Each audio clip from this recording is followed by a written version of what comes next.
And you stated we had, quote, achieved every single objective. Were those accurate statements? It certainly was, on behalf of the men and women in uniform, a historic military victory over Iran. Had Iran's military been rendered, quote, combat ineffective for years to come? That was a statement that you made 4 months ago. They had 160 naval vessels You need in to the answer Blue the Water questions, Navy, Mr. and they're gone. Secretary. Their Air Force You is said 4 months completely ago. combat You ineffective, said and they don't 4 have a months defense ago. industrial base. This was not routine budget oversight. Secretary Pete Hegseth was appearing before Congress while the Defense Department sought roughly $67 billion in supplemental funding, and the Georgia senator placed that request beside a series of declarations Hegseth had reportedly made months earlier.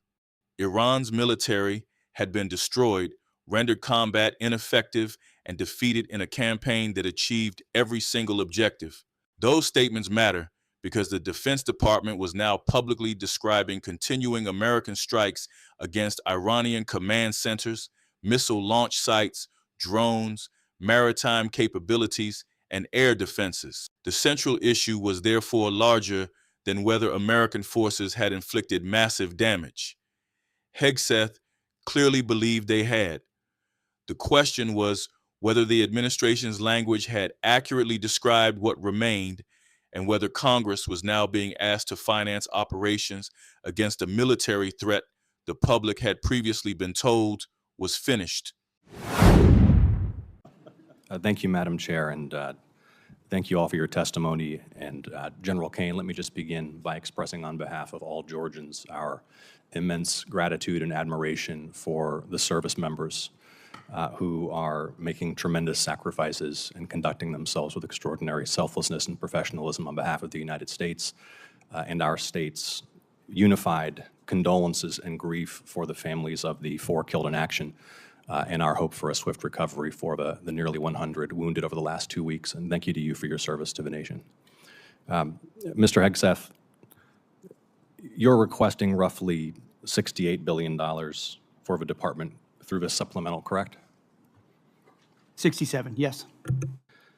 And yesterday, your department stated publicly, quote, U.S. forces struck Iranian military command centers, maritime capabilities, missile and drone launch sites, and air defense systems to degrade Iran's ability to continue attacking commercial vessels. That was a press release from your department. Is that a broadly accurate characterization of ongoing operations?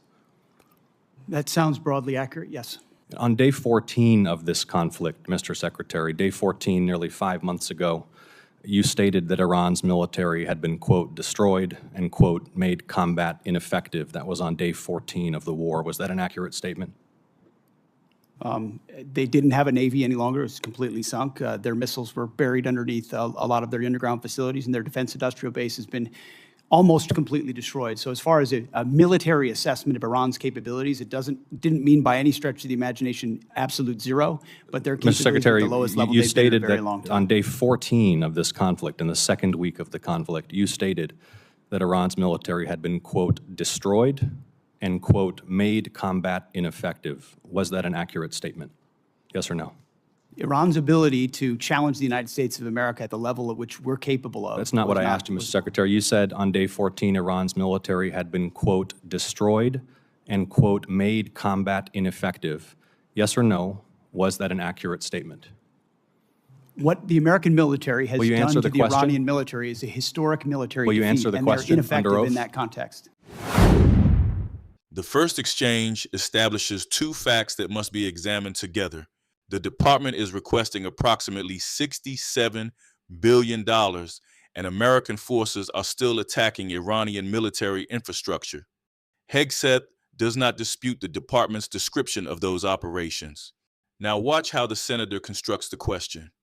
He does not initially challenge whether Iran suffered extraordinary military losses. He asks whether Hegseth's earlier description, destroyed and combat ineffective, was accurate when it was delivered to the American public. That distinction is critical. A military can be severely degraded, strategically defeated, or incapable of confronting the United States directly while still retaining missiles, drones, personnel, underground facilities, or the ability to attack softer targets. The senator is testing whether Hegseth described a relative loss of power or an effectively completed military objective.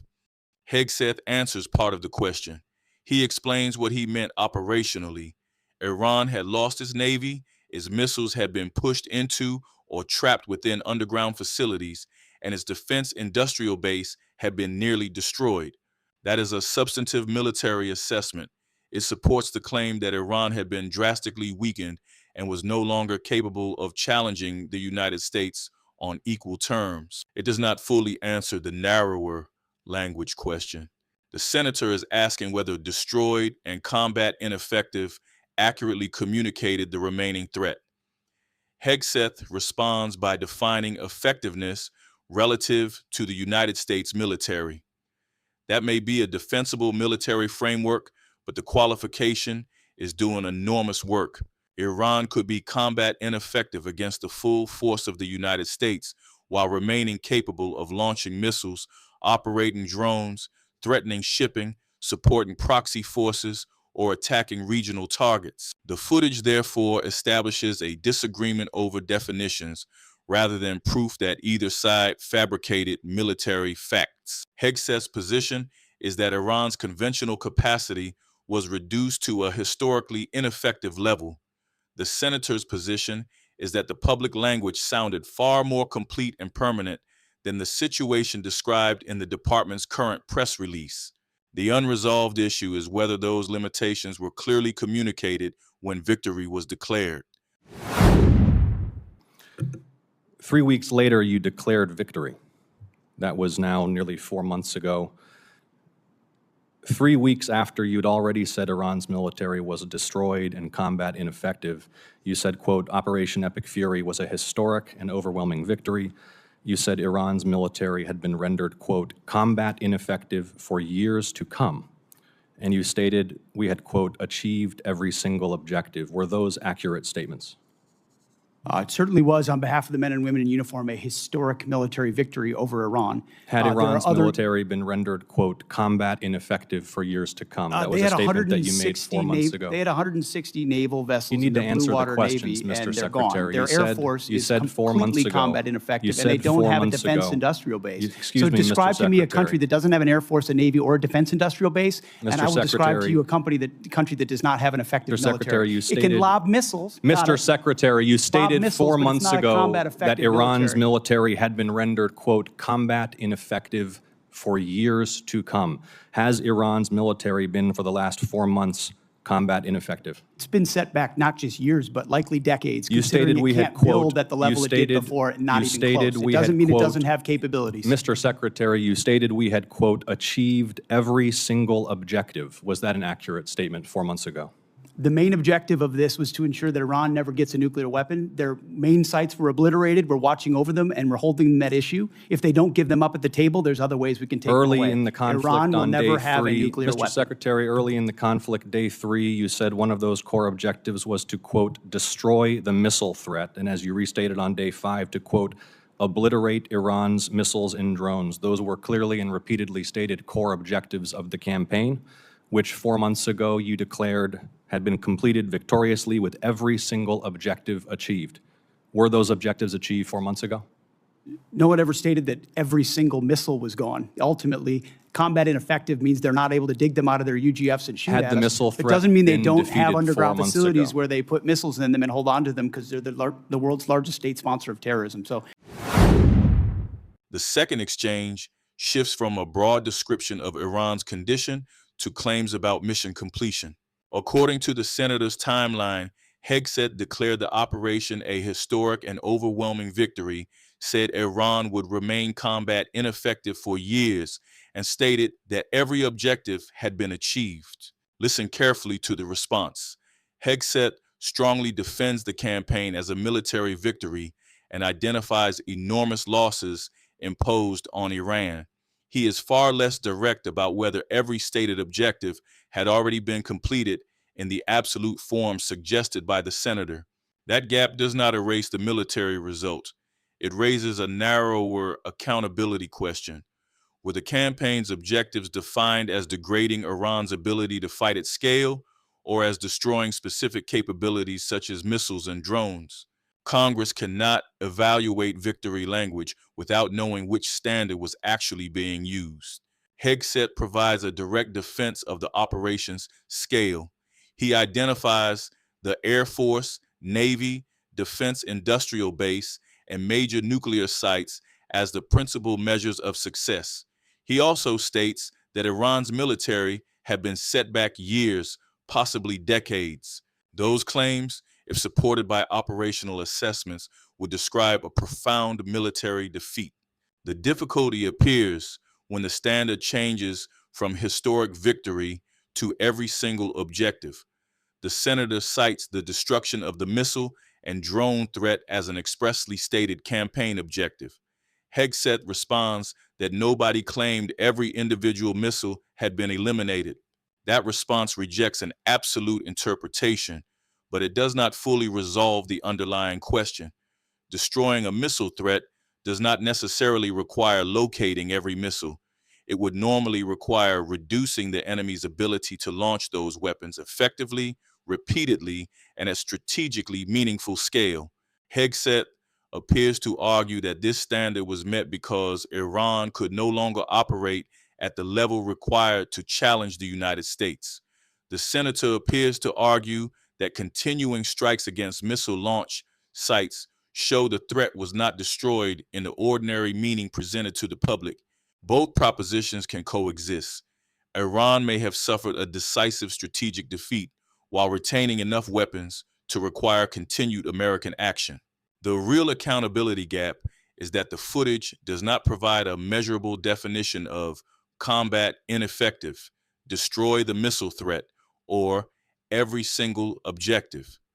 Without those definitions, the administration can measure victory by strategic dominance, while critics measure it by the continued existence of hostile capabilities.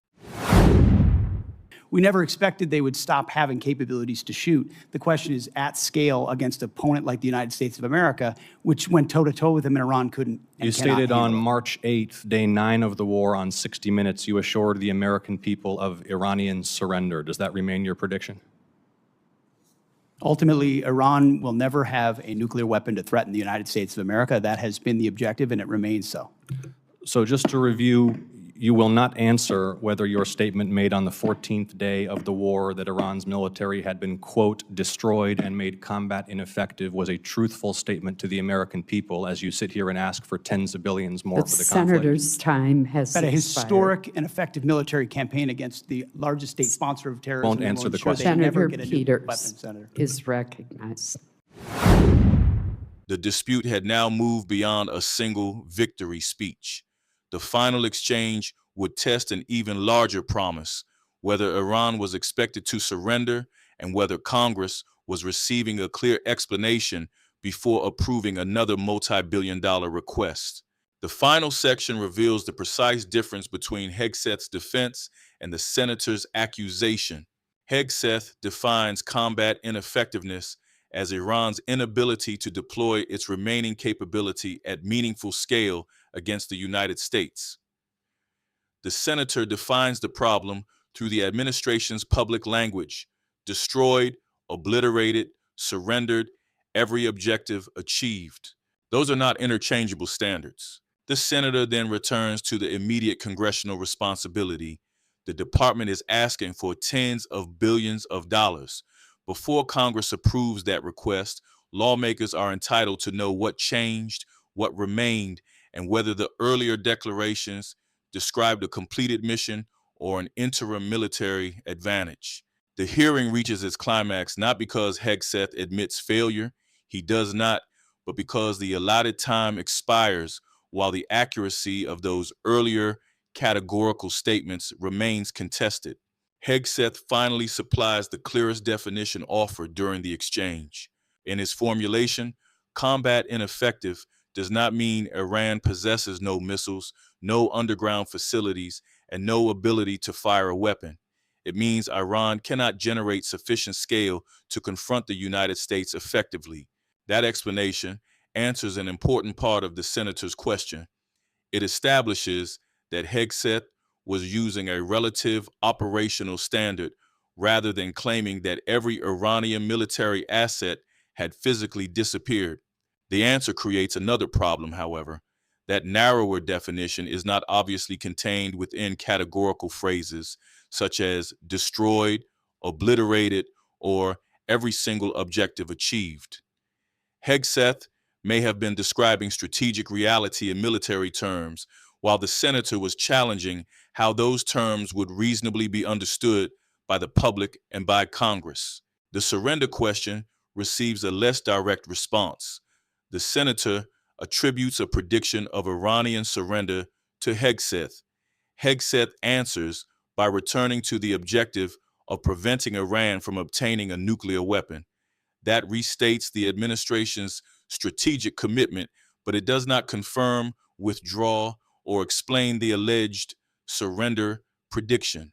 The senator then characterizes Hegseth as refusing to answer whether his earlier statement was truthful. That is the senator's conclusion, not an established finding of the hearing. Hegseth had defended the statement repeatedly, although he did so using qualifications and operational definitions that the senator considered inconsistent with the original language. The chair ends the exchange before either side can close that gap.